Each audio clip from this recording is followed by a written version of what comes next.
Are you looking for a story that might take your mind off of all the craziness that's going on around us this holiday season? Stay tuned because I might have a warm and fuzzy story for you.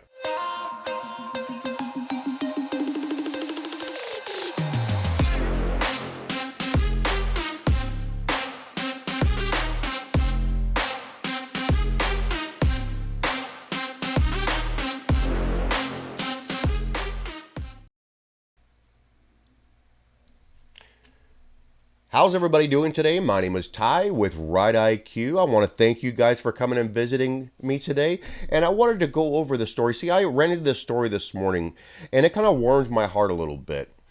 The story was brought to me by Emily Miller. You can find her on Twitter at Emily Miller. She's a DC journalist, an author, and a new YouTuber. I don't know what side of the political spectrum she lies on, but I don't think it really matters in a story like this. I think this story really transcends politics altogether, and I think that's important, especially this time of year when politics is just beating down our door every single day. Tensions are high. We need something to try to de-escalate and get our mind off of that just a little bit. So Emily brought us a story. As you guys probably know, every year at Arlington National Cemetary, a lot of people go out there and they donate their time to go drop off wreaths at the fallen soldiers' headstones. And she was out there and she ran into a guy that I respect dearly. If you are on my side of the political spectrum, you probably do respect him also. But let me go ahead and get into the story a little bit. First, before I do that, I want to go ahead and refer you over to her website. It's emilypostnews.com, and the title is Emily Post News, so you can probably keep up with her if you're familiar with her there at her website. But with that being said, let me go ahead and go into this a little bit. Let me show you a little bit of this. So you can see the boxes and boxes of wreaths stacked up, ready to go, all the way into the truck. And then people standing in line to get theirs. So I'm going to go grab a couple. Okay, so I picked up, it's sort of hard to show you, 3 wreaths. And I'm headed to a few of the gravestones of families that I know so I can lay them there.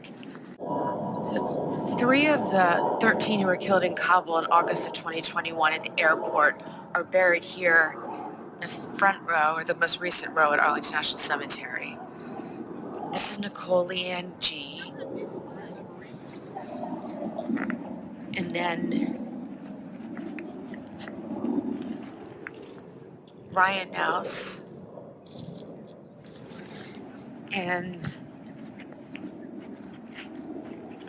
this is Taylor Hoover. Let's say their names. Without every single one of these people that died for our freedoms, we would not have the ability to voice our opinions on YouTube, on Rumble, on Twitter, on Facebook, any of these places. These guys died so that we could be free, to keep freedom going. And for these guys to go out there and donate their time every single year to go over there and show their appreciation and their respect during this holiday season where their family is probably missing them and wishing they were sitting by the fireplace with them. And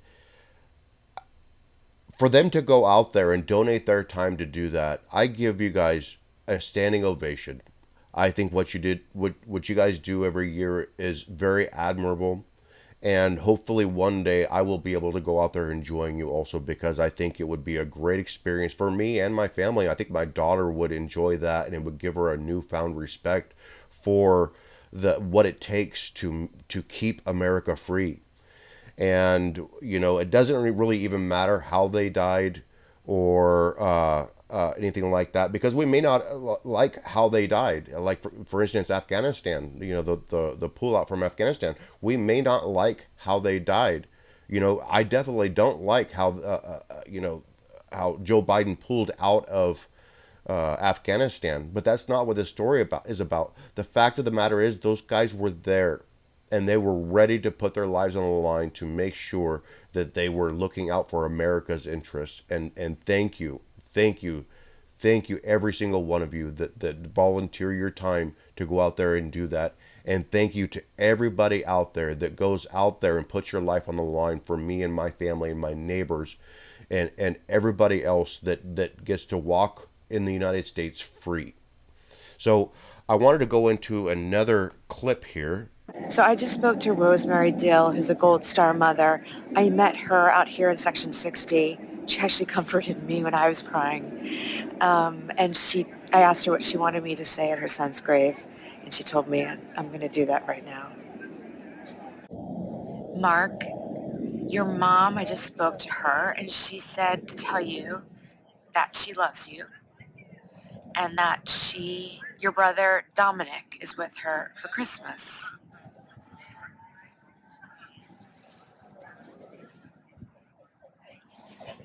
Just show you her full grave with the wreath.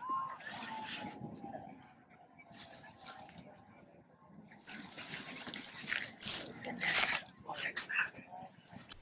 And this next clip is a personal hero of mine. He has done so much for our country and for our cause.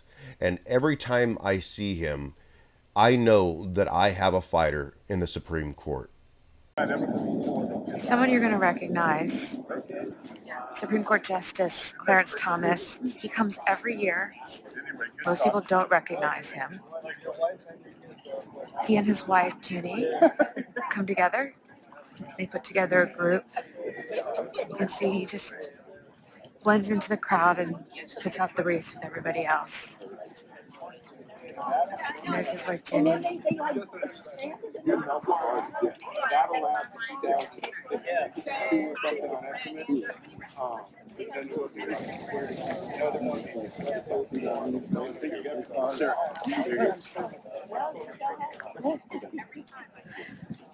They're too cute. Look at them holding hands.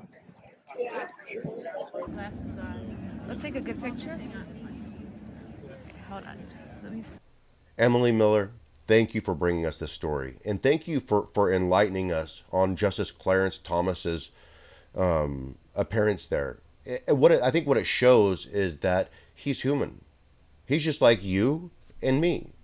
He has wants and needs. He gets sad. He gets happy. He's just like everybody else. But the difference is he is fighting for us on a level that we will never be able to fight on. So thank you, Emily Miller, and thank you, Justice Clarence Thomas. Keep doing what you're doing, and I'll see you on the next video. Thank you for watching this video. Ride IQ is a new channel, so please like, subscribe, and share this video with all of your friends because we have to support each other if we're going to win this battle. And if you agree or disagree, please leave your comments below so that we can have that discussion together. And I'll see you on the next video.